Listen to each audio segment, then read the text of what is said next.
Rachel, my questions have to do with the Lori Vallow case. Obviously, she was convicted of murdering her kids in Idaho last Friday. It is a national story, as you know, with the roots stemming right here in Arizona. What will the extradition process look like for her? I know your statement said it could take up to several months to get her back here. Is that normal compared to other cases involving extradition?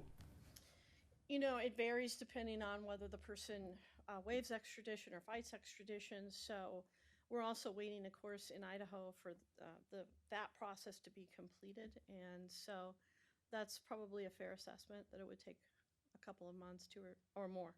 But as quick as weeks, possibly? Maybe We're, a month, we're, several weeks? we're acting as quickly as we can, and we'll see how fast their process goes, and that we can do that. Yes.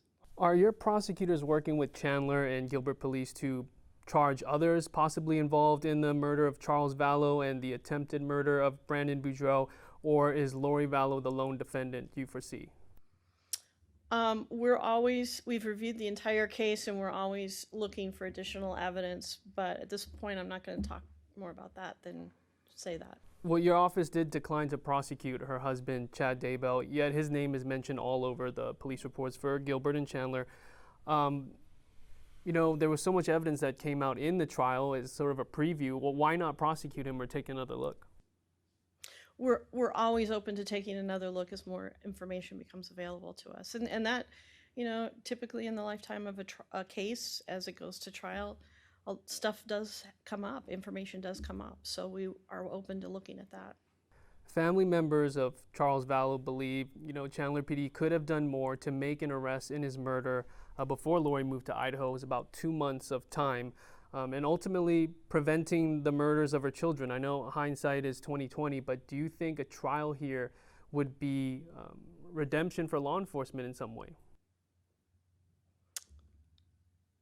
Well, you mean if we go to trial versus having a trial here for her for the murder of Charles Vallow? Her family believes that police basically dropped the ball for the 2 months that she was here in the valley, and then she fled to Idaho.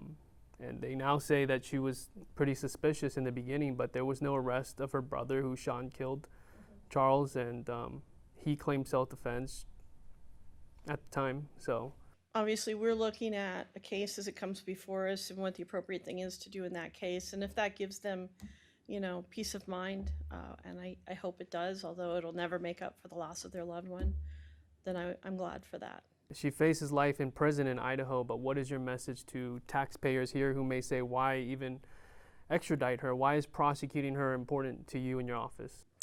Well, kind of for what you just asked me about having the victims recognized as victims, to give people a voice, to hold people accountable for what they've done,